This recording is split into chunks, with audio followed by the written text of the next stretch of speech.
एक भी पल उसमें कार्बन डाइऑक्साइड पैदा नहीं होते। पीपल में कुछ भी गलत नहीं होना चाहिए आपके पास। अच्छा दें अच्छा लें, ये ब्राह्मण का काम है। अच्छा दें अच्छा लें, जो सारी नकारात्मकता से दूर है। और ये बहुत एक अंग्रेजी का शब्द बड़ा चला है आजकल, पॉजिटिव रहिए, निगेटिविटी नहीं रहनी चाहिए। मैं इस शब्द को बहुत अच्छा नहीं समझता, बड़ा छोटा और सस्ता शब्द है पॉजिटिविटी बहुत भारी भरकम शब्द नहीं है। मैं तो रियलिस्टिक हूं, मैं तो यथार्थवादी हूं। यथार्थ में रहो, पॉजिटिव मत रहिए। यथार्थ में रहिए, वास्तविकताओं में रहिए, सत्य के आसपास रहिए। पॉजिटिविटी का अर्थ यह हुआ कि हम कोई चीज ठीक कर लें थोड़ी देर के लिए, ठीक है नहीं, बहुत गर्मी पड़ रही है, थोड़ा थोड़ा समझ लीजिए। पॉजिटिविटी इसको कहते हैं। तो जो ब्रह्मानुभूति में रहता है उसे ब्राह्मण कहते हैं। वो एक जात नहीं है, ठीक बात इन्होंने की, वो सबका होता है। अरे बादलों की जात क्या है, जल की जाति क्या है, अग्नि की जाति क्या है? अग्नि को जाति में बांटेंगे हम, ब्राह्मण को जाति, जल को जाति में बांटेंगे, फूलों की सुगंध को। तो इतना जो उदार होकर रहता है समाज के लिए, उसे ब्राह्मण कहते हैं। और उसका पारमार्थिक स्वरूप भी होना चाहिए, वो बटे। और ये प्रकृति ब्रह्म की है। मैं चूंकि वेदांत का विद्यार्थी हूँ, आदरणीय मुख्यमंत्री जी कह रहे थे कि वेद बोध है स्वामी जी को, तो वो ठीक कह रहे थे, मैं वेद का विद्यार्थी रहा हूँ। और वो ब्राह्मण के पास होना चाहिए, उसे पता हो उसका उपनिषद कौन सा है, ब्राह्मण को पता हो कि उसकी शाखा कौन सी है, और जिससे कि वो दूसरों को प्रकाशित कर सके। जैसे शुक्ल यजुर्वेदीय शरीर में रहा, और उस तरह से कि उपनिषद का ही बोध है, उसमें जो उसका चिंतन है, अथवा जो उसकी भाषा विचार है, जो उसकी प्रकृति प्रवृत्तियां हैं, उसमें ही वो अनुशासित रहकर अथवा नियंत्रित रहकर अथवा अपने पे अंकुश रखते हुए अपना अथवा दूसरों का कल्याण कर सकता है। बहुत ज़्यादा बात नहीं कहनी है, मुझे तो ये कहना था कि आदरणीय मुख्यमंत्री जी ने एक समुदाय के लिए ये बातें नहीं सोची, वो सबके लिए ही हैं, वो सबके लिए ऐसा कार्य करते हैं। हम हिंदू हैं और उसके बाद फिर किसी जाति में होंगे हम, पहले हम हिंदू हैं। आज बड़ा संकट है हमारे सामने, हिंदू समाज के सामने बड़ा संकट है। तो हम पहले हिंदू हैं, हम पहले सनातनी हैं, हम पहले वैष्णव हैं, हम पहले भारतीय हैं, और हाँ, हम भारत माता की संतान पहले हैं, और उसके बाद में हम कुछ और भी हैं। और जब हम इस तरह से पहले हैं तो फिर हम बहुत एकजुट हैं, फिर हम सब बहुत सामर्थ्यवान हैं, और फिर सबकी जो प्रगति है वो सबका विकास, सबका साथ और सबका विश्वास न कहकर मैं ये कहना चाहूँगा कि वो जो सबकी प्रगति है वही ब्राह्मण की पहली बात रही है। वो यही बात कहता है, वो यहाँ से आरंभ किया ब्राह्मण ने, आत्मना प्रतिकूलानि परेशान न समाचरेत। कोई मुझसे पूछे कि ब्राह्मण ने धर्म क्या बताया, ब्राह्मण से पूछा लोगों ने धर्म क्या है, पंडित जी धर्म क्या है? तो महाभारत में उत्तर दिया है आचार्य व्यास ने, वेदव्यास कहते हैं, कृष्ण द्वापायन मेरे से वेदव्यास कहते हैं, आओ मैं आपको धर्म बताता हूँ, धर्म क्या होना चाहिए। आत्मना प्रतिकूलानि परेशान न समाचरित, जो हमें अच्छा नहीं लगता वो अन्य के साथ न करें, यही धर्म है। जो हमें अच्छा नहीं लगता, हरिद्वार में भी कुछ लोग उनको मामा कह रहे थे, तो एक बड़ी बात है ये।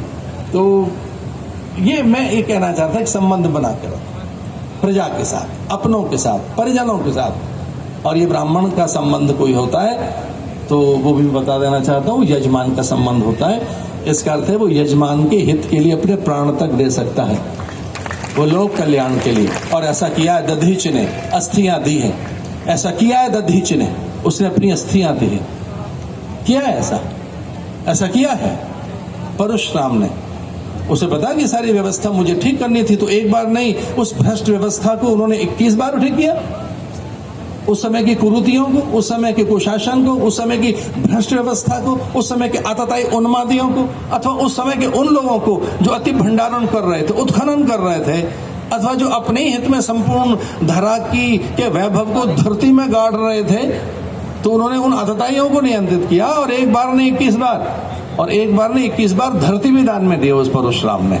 ये Warren Buffett, Rockefeller, due pond, आज का ये बिल गेट, और ये कल परसों का एलन मस्क, किस दान की बात करता है?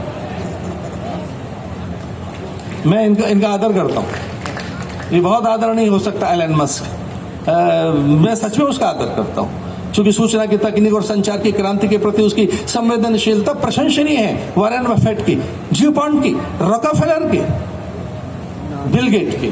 भैया आदरणीय होंगे आप सब, लेकिन आपने बहुत धनवान देखना हो तो ले चले त्रेता और द्वापर के मध्य में मिलता है परशुराम, जिसने पूरी धरा को 21 बार दान में दिया। जय परशुराम। 21 बार तो दान में दे चुका है। तो डोनेशन चैरिटी सीखनी हो परशुराम के चरणों में आइए, तो आपको पता लगेगा चैरिटी किसे कहते हैं। और हाँ, चैरिटी, डोनेशन, हेल्प, ये बहुत छोटे शब्द हैं, बहुत छोटे शब्द हैं दक्षिणा के सामने। क्योंकि जब ब्राह्मण को दक्षिणा मिलती है तो वो कहता है यही मेरा भोग भाग्य और प्रारब्ध है, मुझे इतना ही मिलना है, ठीक है, बस इतना ही काफी था मेरे लिए।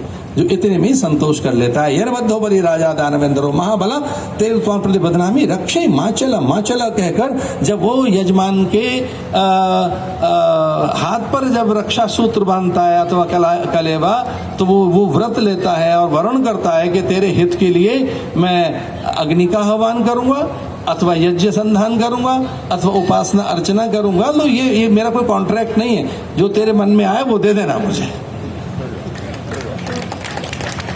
यार बद्धो बली राजा दानवेंद्रो महाबला। इस तरह से बहुत बहुत शुभकामनाएं। आदरणीय मुख्यमंत्री जी, आपकी संवेदनशीलता प्राय सर्वत्र सुपरिचित है, न केवल मध्य प्रदेश में, सब जगह मेरे प्रति आपका अधिक अनुराग है। इस दृष्टि से नहीं कह रहा, आप भारत का भविष्य हैं। मेरी सच में आप बड़ी शुभकामनाएं आपके लिए। आप भारत का बड़ा भविष्य हैं।